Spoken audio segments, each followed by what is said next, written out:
All right, let's go ahead and go over questions. I'm gonna go from the bottom up.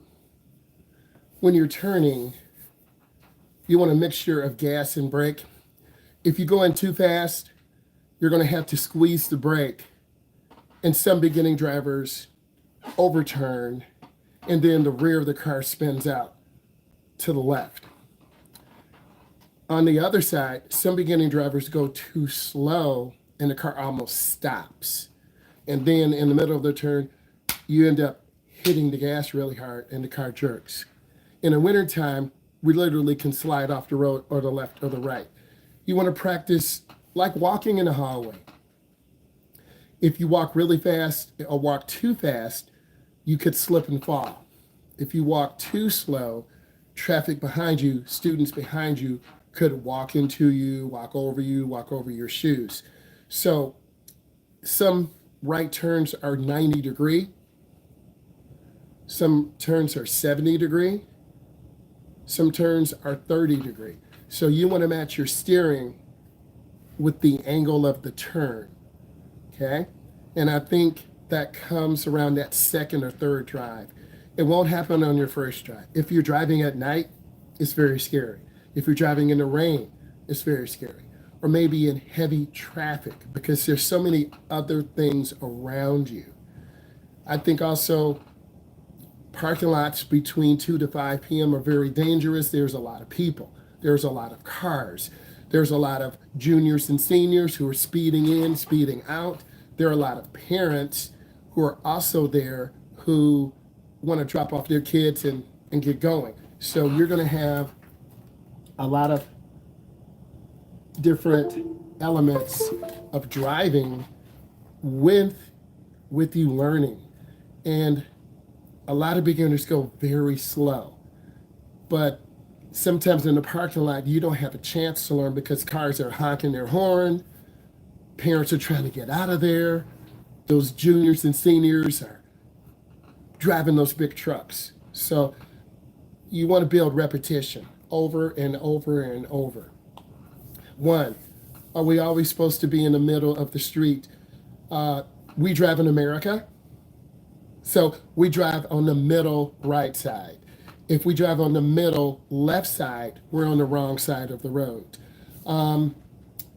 You always want to be on the middle right. You don't want to hug the right side because they're parked cars. Someone could open their door. You don't want to be in the middle left because you're going to be on the wrong side of the road. You want to be able to see traffic to your left and to your right. You got to see. You got to have that perpendicular vision to see cars left and right. Particularly after school, a lot of you are going to be driving home from school. Your mom and dad say, "Hey, jump in the car. Let's go. Hey, go pick up dinner your mom ordered." So you're driving from the school, very stressful.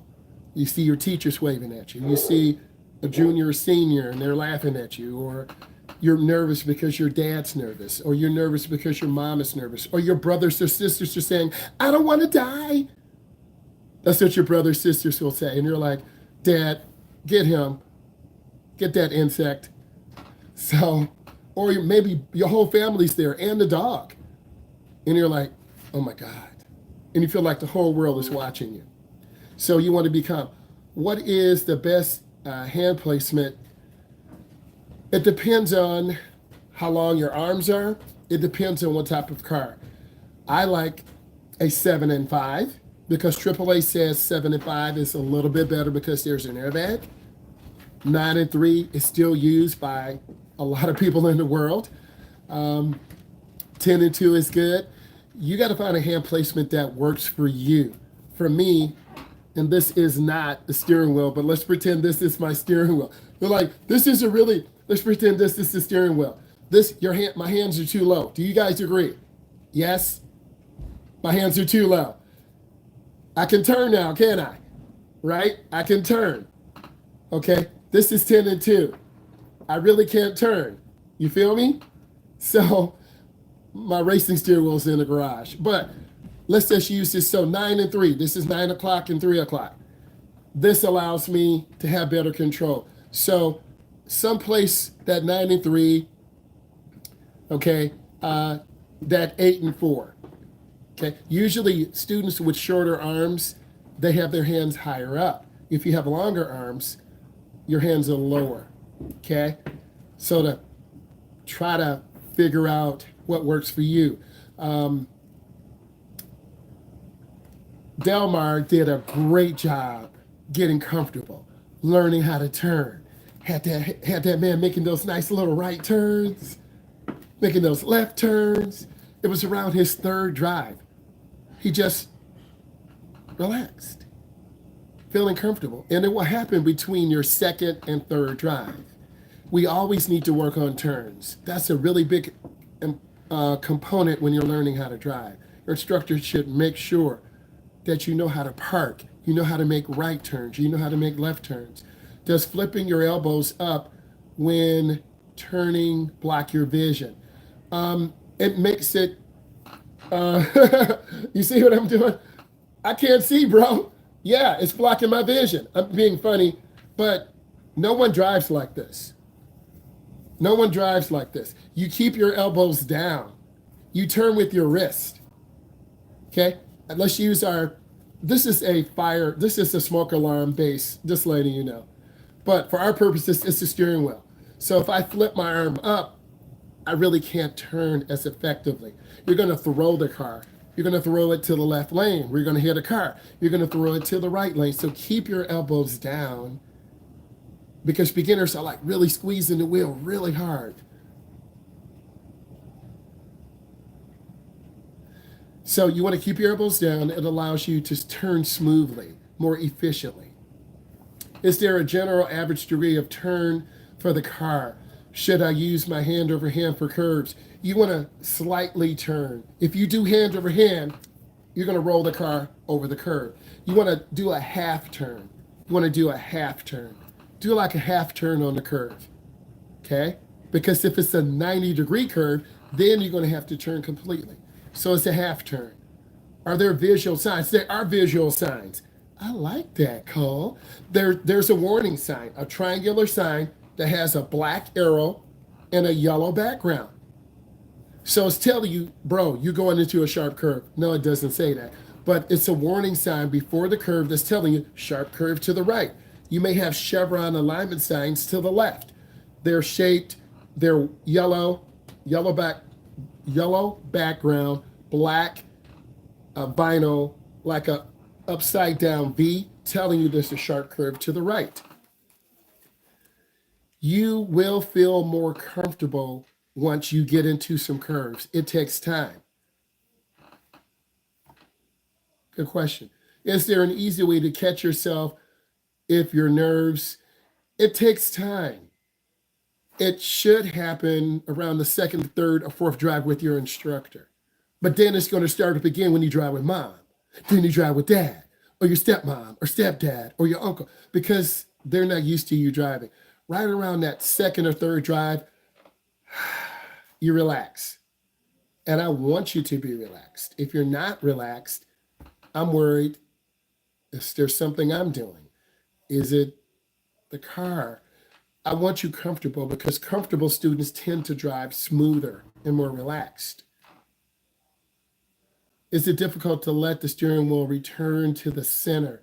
Some students let it jerk. They let it turn back real fast, and in the wintertime, will lose control.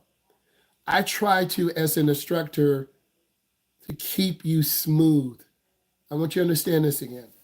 I try to, as an instructor, to keep you smooth. So in the wintertime, if it's really cold and you jerk the wheel, the car doesn't slide off the road. In the summertime, when we have a lot of traction, I try to keep you smooth so you can have control. I hope you understand what I'm saying, because I want you to feel like you have control. We could crash in the wintertime, we could crash in the fall, we could crash in the summer, we could crash at night, but I try to reduce those dangerous elements of steering so you feel safe. And if I see you acting out of pocket, jerking the wheel, I'm going to calm you down. I'll get you in the neighborhood. We'll work on right turns. We'll work on left turns. So I try to keep it focused. You do have to practice If you want to get good, you'll practice. If you don't want to get good, you'll be average. Your test is Thursday. We're doing a Kahoot, a Quizlet, a Bookit. We've been doing this from day one. Class is over in 3 days. Either you're going to pass or fail. And it's not because I haven't been doing my job. I've been doing my job to prepare you. I'm answering these questions so you can visualize what you're doing. How do you know when you need to stop turning? When a car is into the curve, if I'm making a right turn, I turn the wheel, and once the car is into the turn and straight again, then I turn the wheel out. If I don't turn the wheel out, I'm going to run into the curb. I've had students do that because they overturn. On the other side, I've had students make a little bitty turn and the car goes into the left lane. So you will learn in the neighborhoods that are really small. You'll learn in downtown areas. That's why I take you there, to make those tight right turns, those tight left turns. Then we go to a parking lot. And I have you park in a little small parking spot. So you've got to master that steering wheel. Okay? This is not a steering wheel, but I'm going to show you. How can you be conscious of oversteering? The car you almost crash. The car will turn real fast. The car will swerve to the right or swerve to the left. That's the worst feeling in the world because you feel out of control. I see students that have fear on their face. So I want you to be comfortable. And if I see you getting out of control, what I do, I squeeze the brake.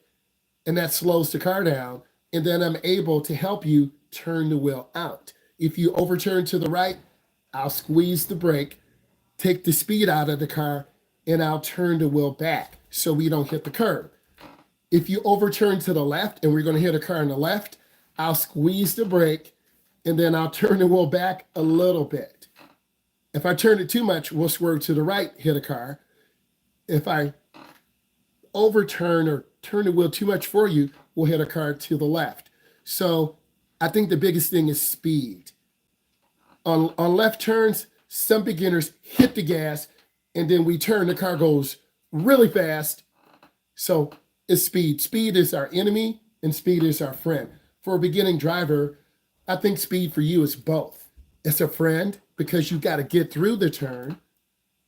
It's the enemy because if you hit the gas too hard and overturn, the car's going to jump the curb. Or if you don't turn enough, the car's going to go into the left lane. Then you're going to scare drivers. You're like, oh my God, right? I need to steer with two hands. You need to use a combination.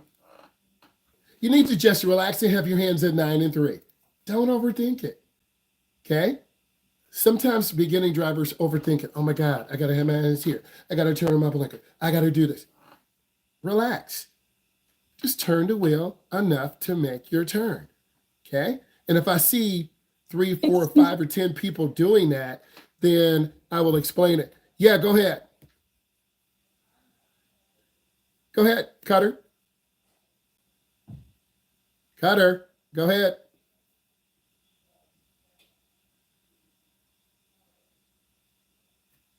Okay, I'm gonna keep going. So I think it's the balance of feeling comfortable. And some of you are still too close to the steering wheel. Some of you are too far away. And for a person 5'2" and under, it's kind of difficult. You got to be close enough because your legs are too short. You can't let's pretend this is the gas and the brake. This is the side view. Some of you are punching the brake. Don't do that. We'll jerk. Some of you are too far away from the gas. You're punching the gas and then you lose control. So my steering wheel just rolled away underneath the table. Right? Hold on. Let me go get it.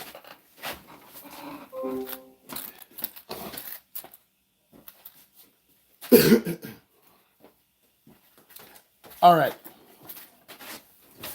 After this, we're going to do a couple quick quizzes, a couple hoots, a couple buckets. So steering wheel placement, even though we know this is a fire detector circle, I'm still teaching you about the circle. Bro, Okay, sorry about that. Some of you, you got to have your hands at 9 and 3 or 10 and 2. Sorry about the audio. You got to have your hands at 9 and 3 or 10 and 2. Students who are 5'10 to 4'11 have the most difficult time. You're too short, so this is the brake. You're punching the brake. Don't punch the brake.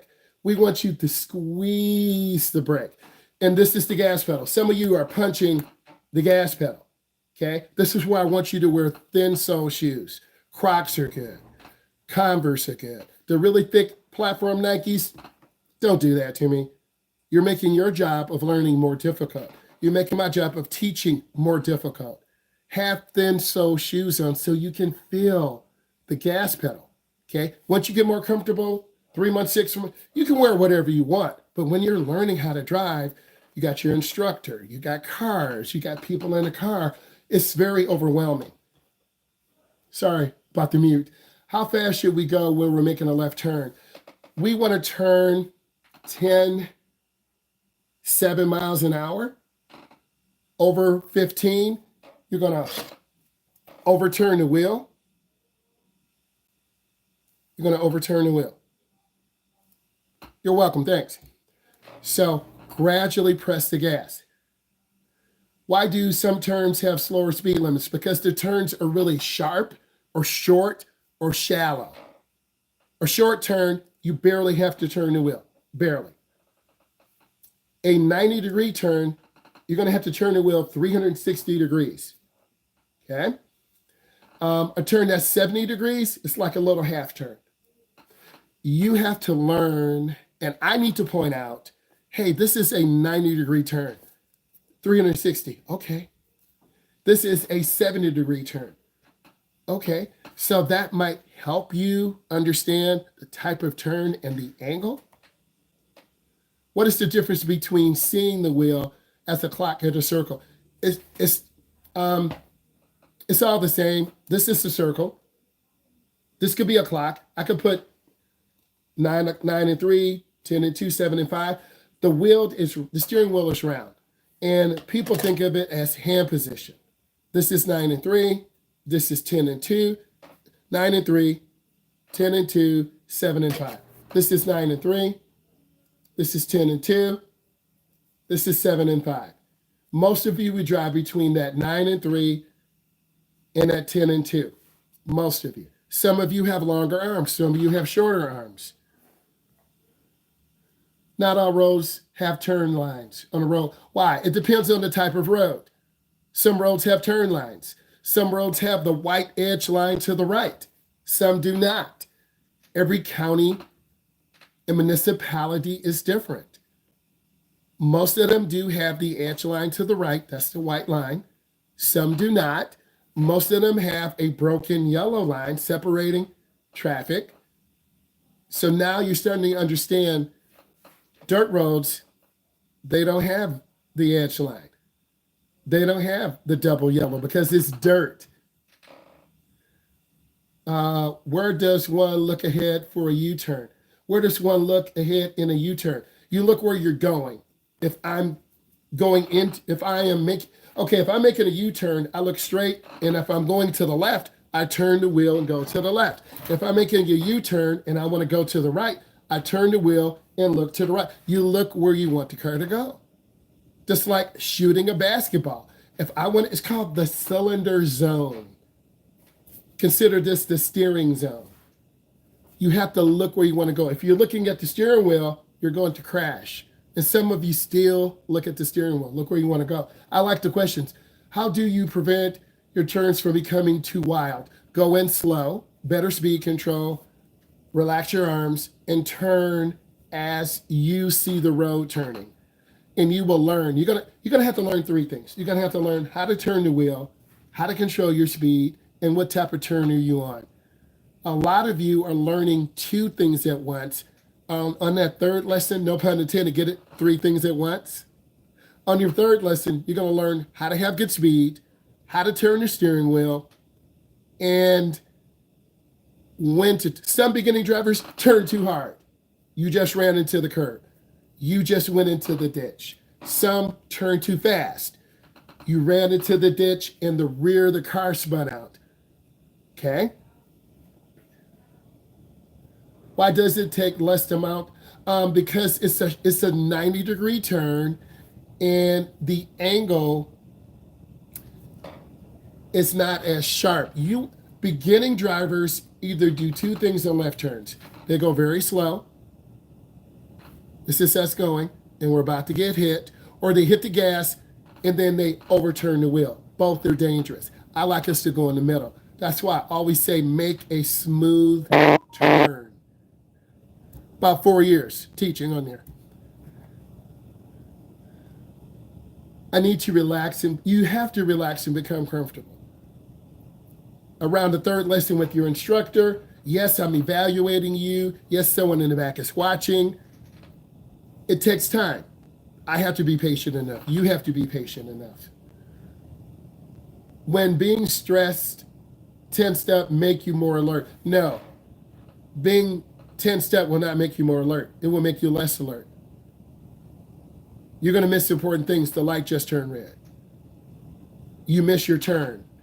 Or you can't turn. If you're tense, you can't turn the steering wheel. Yes, I can teach you how to turn. So you got to relax and use your vision. I dropped my steering wheel again. Hold on. How do you prevent oversteering? Speed control. Go in slow. What is hand over hand? What is other methods? This is hand over hand. Everyone do hand over hand. Come on. Everyone do hand over hand. Everyone do it. Come on, Brennan. Everyone do it. Come on, Cole. Let's go. This is hand to hand. Do hand to hand. Come on. This is hand to hand. So we just learned two methods. Let's palm the wheel. Do this. This is called palming the wheel, right? You turn it with one hand, you can lose control of the car. Palming the wheel.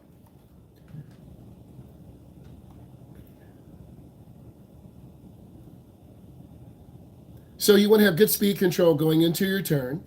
You want to look. If you're making a turn to the right, I should see you looking to the right. If you're making a turn to the left, I should see you looking to the left. If I don't see you looking, I know we're going to crash. If I see you picking up your elbows, we're not going to turn properly.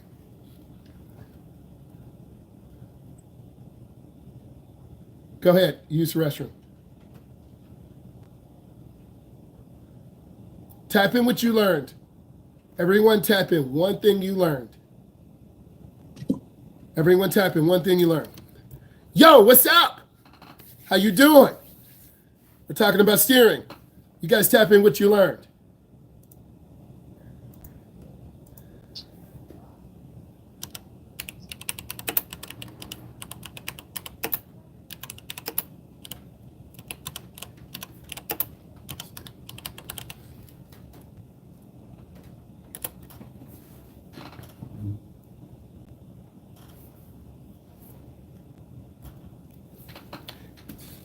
Alex, if you just popped in, the class started at 6:30. Just letting you know. Yeah, I was in since then. Do we use the chat for that, or do you want us to use? I just want you to put your first, middle, and last name into the chat for attendance purposes. How much time do you have to make up? What? How much time do you have to make up? I have this class period and next class period. So what time did you come in? I came in at 6:21. No, at 6:31. Okay, I'm just looking for your name. All right, carry on. All right, so I asked all of you to put in one thing you learned about steering, and that's extremely important that you understand what we're trying to accomplish. I'm going to answer your questions in a moment. If this brought you value, subscribe to the channel, give it a thumbs up, watch the videos. Bye. Lillian.